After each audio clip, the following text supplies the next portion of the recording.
नमस्कार, मैं नीलेश राजपूत। आज चर्चा करेंगे अभय सिंह जी से कि कोरोना काल में इतनी बीमारियां क्यों बढ़ी और इतनी मौतें क्यों हुई। नमस्कार। कोरोना की बीमारी और उससे होने वाली मौतें से जो आज दुनिया विचलित है, उसका मुख्य कारण क्या है? देखिए, लोग पहले भी थे, डॉक्टर पहले भी थे, हॉस्पिटल पहले भी थे और आज भी हैं। आज जब मौतों की संख्या देखेंगे, चाहे वो डायबिटीज़ से हो, हार्ट से हो, या फिर कैंसर से हो, टीबी से हो, सबको जोड़ दीजिए तो आज मौतों की संख्या उससे ज़्यादा नहीं हुई है, कम ही हुई है। देखिए, हाँ, उन्हीं को कोरोना के रूप में हुआ, दूसरी तकलीफ़ें थे, कोरोना के रूप में वो आ गए या कोरोना के रूप में ही बीमार भी हुए। हमें ऐसा नहीं कहना है कि कोरोना बीमारी नहीं है, लेकिन कई दूसरी बीमारियां भी कोरोना में सम्माहित हो गए। इसके पीछे कारण यह हुआ कि इसकी जांच की मूल था कि सर्दी खांसी हो तो 90% उसको कोरोना बताया गया, और जब मौत हुई तो कोरोना से मौत हुआ। अब है कि इतनी परेशानियाँ, इतनी लोगों को श्वास की तकलीफ़ें, इतनी तड़पना, इतना परेशान होना, इतनी मौतें जो बीमार हुई, ये जो दिखाया गया, इसके पीछे भी एक कारण है कि जब कोई बीमार होता है तो उसका परिवार उसके साथ होता है, लेकिन अगर कोरोना बता दिया गया तो उसका परिवार उससे दूर हो जाता है। अब वो सोचता है कि कोई भी आदमी मुझ में टच नहीं होना चाहता है, मुझे ऐसी बीमारी हो गई है कि जो मुझे टच करेगा वो भी मर जाएगा, उसमें मौत का डर है। मैं संपर्क से मारने वाला बीमारी का ग्रहण हो गया है, तो मुझ में ऐसी बीमारी हो गई है तो मैं कहाँ बचूंगा। और इस भय से उसके अंदर प्रक्रिया जो होती है उससे बहुत कमज़ोर हो जाता है।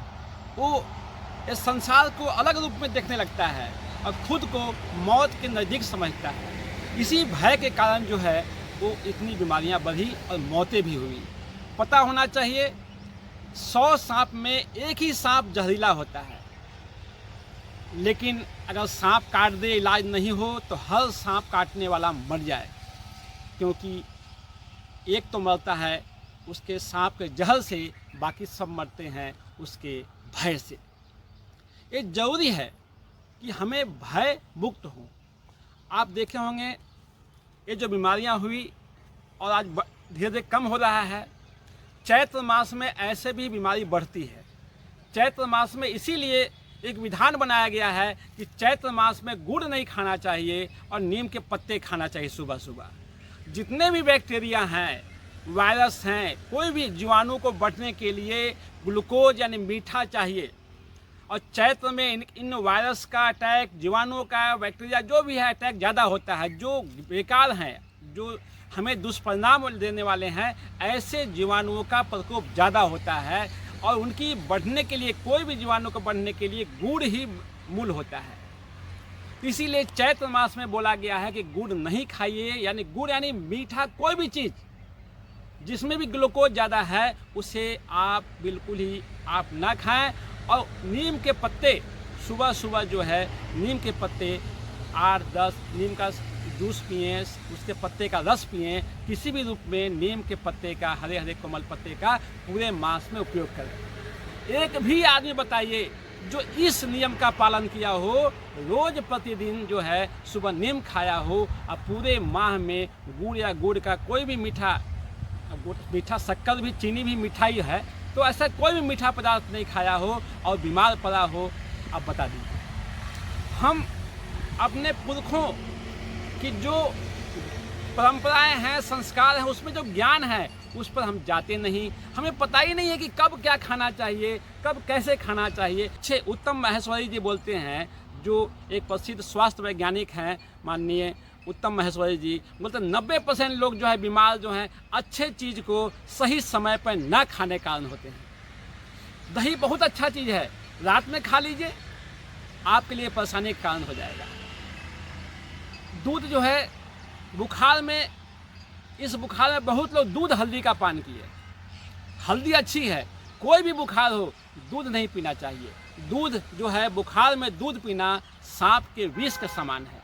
तो हमें कभी भी क्या खाना क्या पीना, इसके बारे में भी हमें वैद्य लोगों से संपर्क करना चाहिए, या जो जानकार लोग हैं उनसे संपर्क करना चाहिए, या ऐसे लोगों से मिलना चाहिए जो 80 के ऊपर चले गए हैं, आज तक कोई दवा नहीं लिए हैं। ऐसे भी हर ज़िले में, हर तालुके में, ब्लॉक में मिल जाएंगे लोग, आप उनसे संपर्क कीजिए। हमें अभी माननीय संभाजी भिड़े साहब से भेंट हुआ था, 88 के ऊपर हैं, लेकिन आज तक कोई दवा नहीं लिए, और बेचारे इतने मेहनत करते हैं क्या बताएं। जवान आदमी भी उनके साथ पैदल नहीं चल सकता, ऐसी उनकी क्षमता है। तो हमें ऐसे लोगों से, एक इनकी बात नहीं है, हजारों लोग ऐसे हैं, आप मिलिए उनसे, ऐसे लोगों से मिलिए जो आज तक दवा नहीं खाए हैं। ठीक है, बचपना था, उसके माँ बाप जो खिला दिए होंगे, लेकिन जब से उनको वो दवा नहीं लिए हों, ऐसे लोगों से भी मिलिए। आपका रसोई घर जो है सबसे बड़ा ही हॉस्पिटल है, आप उसको सही कीजिए, अच्छे वैद्य लोगों से या जानकार लोगों से संपर्क कीजिए और उसको सुधारिए। हमारी परंपराएं ही हमारे इलाज है। तो अब इसमें क्या करना है, देखिए मूल बात आते हैं हम कि कोरोना जो जांच में कोरोना पॉजिटिव बताया गया, यही सबसे बड़ी समस्या हुई कि जैसे ही उसको, अभी तक ठीक था, जांच आया, जांच का वेट कर रहा था, जैसे ही कोरोना पॉजिटिव बताया वो परेशान हो गया। उसकी परेशानी ही जो है बीमारी को बढ़ा दी और उसको मौत तक ले गया। उसको लगा कि हमें ऑक्सीजन नहीं मिलेगा, तो भी वो ऑक्सीजन की डिमांड करने लगे। उसके परिवार वाले दूर हो गए, कोई टच नहीं कर रहा है, कोई छू नहीं रहा। उसके अंदर कल्पना में बहुत हुआ कि हम अगर मर भी गए तो मुझे प्लास्टिक में लपेट के फेंक दिया जाएगा। अब सोचिए, ऐसी कल्पना किसी को हो कि मेरी ज़िंदगी ऐसी होगी कि मैं मर जाऊँगा और मुझे लपेट करके कोई फेंक कर आ जाएगा, कोई बालू में नीचे गाड़ के आ जाएगा, नदी में डाल देगा, पता नहीं क्या होगा, कोई आएंगे नहीं। ऐसी नौबत, ये मन में जो है मानसिक इतना बड़ा बोझ, इससे जो है वो मरना ज़्यादा चालू हुआ। इसका अब जांच की बात है, तो हमें देखिए, जब कोरोना का कोई इलाज नहीं है, सरकार ही बोलती है कि कोरोना का कोई दवा नहीं है, सरकार बोलती है कि कोरोना का कोई दवाई नहीं है। अब उस इलाज किसका होता है? सर्दी है, सर्दी का इलाज होगा, खांसी है, खांसी का इलाज होगा, बुखार है, बुखार का इलाज होगा, श्वास की तकलीफ है, उसका इलाज होगा। जो भी हमारे अंदर सिम्टम है उसका इलाज होता है, कि कोरोना कोई इलाज है ही नहीं। तब जब कोरोना कोई इलाज है ही नहीं तो कोरोना बताने से फ़ायदा क्या हुआ? हाँ, वही बात चैत्र में ऐसे ही बोला गया है, सोने के लिए आप जो समाज से सोशल डिस्टेंस यानी सामाजिक दूरी, जिस समाज से पता नहीं है कि उसके घर में कैसी बीमारी है, क्या है, उससे आप दूर रहिए, न कि अपने बाप बेटे भाई से दूर हो जाइए। ये सोशल डिस्टेंस का मतलब नहीं है, फैमिली डिस्टेंस नहीं है। ये सोशल मतलब समाज होता है। समाज, जो समाज से आपको जानकारी नहीं है, उसके यहाँ कैसा इन्फेक्शन है, उनसे दूर रहिए। अब जाँच नेगेटिव कैसे आए? आप, एक उपाय है, आप जब जांच कराने जाते हैं उसके पहले अगर आप प्याज खाते हैं तो एक प्याज खा लीजिए, छिलके निकाल कर। कोरोना से भी खतरनाक वायरस से कैसे बचें, भाग 3 में मैंने बताया है कि एक प्याज को ऊपर छिलके से निकाल कर सीधा खा जाएं और उसके बाद जांच कराएं और नाक में सरसों तेल डालें। इसके बाद जांच कराइए, जो वायरस हैं उससे मर जाएंगे। आपका रिपोर्ट जो है वो नेगेटिव आएगा। आपका रिपोर्ट नेगेटिव आएगा, बाकी जो तकलीफ़ें हैं उसकी आप इलाज करें। दूसरी बात है, अगर आप प्याज नहीं खाते हैं तो रिपोर्ट नेगेटिव आने के लिए आप सरसों तेल लेकर गरारा करें और उसको जो है बाद में फेंक दें, गर्म पानी से कुला कर लें। उसके बाद 1 चम्मच खुद पी भी लें और नाक में 5-5 बूंद सरसों तेल डालें। आपका रिपोर्ट जो है पूरी तरह से नेगेटिव आएगा, क्योंकि तेल जो है कड़वा तेल है, वो ठंडा कड़वा तेल होना चाहिए, कोल्हू से निकाला हुआ। एक कड़वा तेल जो है खुद ही नाम ही कड़वा है इसका, इसमें कोई बैक्टीरिया नहीं, कोई जो है आपका नहीं उत्पन्न हो सकता। और ऐसे भी गौमूत्र रोज़ लेते रहें, सुबह सुबह ताज़ा गौमूत्र मिले तो अच्छा है, नहीं मिले तो अर्क लीजिए। ताज़ा गौमूत्र जो है कई गुना बेहतर है। आप गौमूत्र डेली लेते हैं, उसकी जो गौमूत्र ताज़ा नहीं मिलता है तो गौमूत्र अर्क लीजिए और उसकी गोली लीजिए। आप रोज़ लेते हैं तो भी आपको ये समस्या नहीं आएगी। आपके रिपोर्ट नेगेटिव आएंगे, लेकिन नाक में तेल, सरसों तेल डालना और मुंह में लेकर आप जांच कराएं, ये बहुत ज़रूरी है।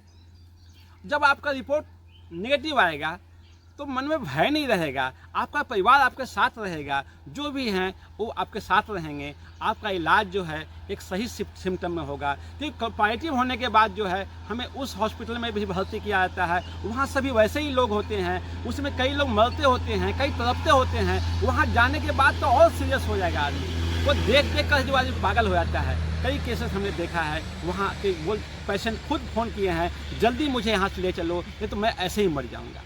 इसलिए आप नेगेटिव आएँ और जो है नेगेटिव रूप पे अपना जो सिम्टम है उसका इलाज कराएं। ये आपके ऊपर है कि आप आयुर्वेद से इलाज कराते हैं, कि आप जो है आप होम्योपैथी से कराते हैं, कि एलोपैथ से कराते हैं। जिसमें श्रद्धा हो, जिसकी सुविधा हो और जिसमें आपको लगता हो वैसे इलाज कराएं। ये आप, लेकिन कोरोना पॉजिटिव के रूप में ही आपकी घबराहट है, आपकी तड़पन है, आपकी मौतें हैं, वो जो हैं उससे दूर हों। आप छोटा सा उपाय करके आप अपना इलाज करा सकते हैं। आप बहुत हद तक अपनी मौतों से बच सकते हैं। नमस्कार। अगली चर्चा हम वैक्सीन पे करेंगे।